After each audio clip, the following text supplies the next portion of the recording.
ॐ राधा सरसविहारिणं देवं सरसकुञ्जे विराजितं श्रीअलवेलीसेवितं वन्दे राधाकृष्णमाधवम्। परम प्रिय मित्रों, निकुंज चैनल में मैं आपका प्रिय युगल किशोर भारद्वाज श्री राधा सरस बिहारी जी का वंदन करते हुए सुखदेव जी महाराज, चरणदास जी महाराज का वंदन कर सदगुरु सरकार की प्रेरणा से आपकी सेवा में निकुंज चैनल के माध्यम से आप सबको सरस माधुरी जी महाराज और नारद जी के भक्ति सूत्र की साम्यता और तारतम्यता पर मैंने जैसा कल दोनों का विवेचन किया था, उससे आगे का भक्ति सूत्र का और नारद जी के विचारों का सरस माधुरी जी महाराज से कितना मेलजोल है, कितनी एक रूपता है, इस चीज़ को मैं आपके सामने रखता हूँ। कृपया सुनिए। नारद जी की भक्ति सूत्र में एक जगह लिखा है, नारदस्तु तदर्पिताखिलाचारता तद विस्मरणे परम व्याकुलता इति। नारद जी कहते हैं कि सर्वसमर्पित भक्त अपना सर्वस्व प्रभु के अर्पण कर देता है और वो प्रभु के ध्यान में, प्रभु के बिना क्षण मात्र भी परम व्याकुलता महसूस करता है। नाम रूप लीला धाम के बिना वह परम दुखी हो जाता है। ऐसी स्थिति के बारे में कल मैंने अर्ज किया था। भगवत अर्पित हो कर्म सभी, ऐसे समर्पित साधक के सभी कर्म प्राय भगवत अर्पित होते हैं।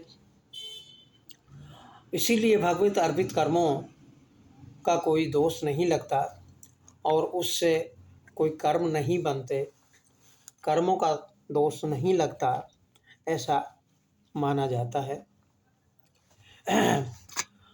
प्रभु विस्मरण विरह दुख देता है। हमारे सुखदेव जी महाराज भी भगवान के स्मरण के बिना क्षण मात्र भी नहीं रह सकते। क्षण मात्र भी उनको बड़ा पहाड़ सा और युगों जैसा लगता है।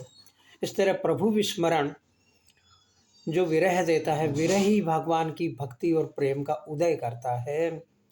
प्रियतम के सुख में सुखी भक्त आनंदित नित रहता है। विरह एक आनंद देता है और आनंद में भक्त अपने आप को अत्यंत सुखी महसूस करता है। योग कर्म और ज्ञान सभी में भक्ति ही श्रेष्ठ कहाती है। प्रभु ध्यान में मगन उस भक्त की आत्मा शांति पाती है, आत्मा शांति पाती है। ऐसा ही लिखा है, नास्तेव तस्मिंस्तत्सुखं सुखित्वम्। भगवान को प्रिय लगे ऐसा ही आचरण भक्त करता है। भगवान की प्रसन्नता के लिए ही वो अपनी प्रसन्नता मानता है। ऐसे मुमुक्षु भक्तों और सनत कुमार आदि के बारे में भी नारद जी ने वर्णन किया है। इस बीच में नारद जी ने कहा कि भगवान को कभी अभिमान अच्छा नहीं लगता। जिसको देहाभिमान है, भगवान उससे काफ़ी दूर है, और यदि देहाभिमान नहीं है तो भगवान अति नज़दीक है, अति सामीप्य है, ऐसा नारद जी ने कहा। इसी का मैंने रूपांतरण किया है। अभिमान प्रभु को नहीं भाता, दैन्य प्रभु को भाता है। अभिमानी से द्वेष प्रभु को, दैन्य भाव है प्रिय प्रभु को। अभिमान पतनकारी है भक्त का, इसीलिए अप्रिय प्रभु को।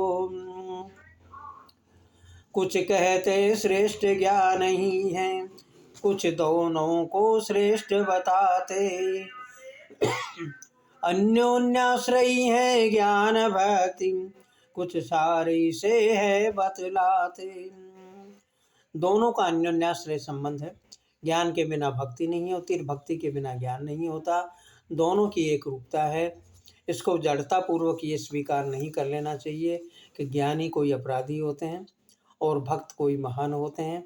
दोनों में भेद मानना पाप का कारण है। भगवान इससे नाराज होते हैं। इसलिए हमें जो नारद जी ने बताया है उस मार्ग का हमें आचरण करना चाहिए। गुरु और भगवान में कभी भी दोष नहीं देखना चाहिए। गुरु को ब्रह्म के तुल्य समझना चाहिए। मैंने एक पद में लिखा है, ब्रह्मानंद परम सुखदायक ज्ञान मूर्ति श्री हरि, श्री गुरु हमारे। द्वंद्वातीत गगन सम व्यापक, परम तत्व श्री हरि को ध्याते। विमल अमल जो सर्व साक्षी हैं, ऐसे प्रभु को नित्य मनाते। गुणातीत अरुभाव गम्य, हम उन चरणों में शीश नवाते। दैन्य भाव भक्त का आभूषण है। दिव्यम रसम किम च समस्त दैन्यम। दैन्य भाव को समस्त रसों का महान रस बताया गया है, दिव्यम रसम। इसी को एक मुस्लिम कवि ने, भगवान के समर्पित कवि ने, रहीमदास जी ने लिखा है, दिव्य दीनता को रहस्य क्या जाने जग अंध, भली विचारी दीनता जो दीन बंधु सो बंधु। भगवान जिस दीन के आकर बंधु बन जाए, ऐसी दीनता बड़ी प्रिय है। और उस दीनता में रस का रास का भाव, रस की उपलब्धि के भाव को ही रास कहते हैं। और रसो वैसह, उसको ही सबसे बड़ा रस माना गया है।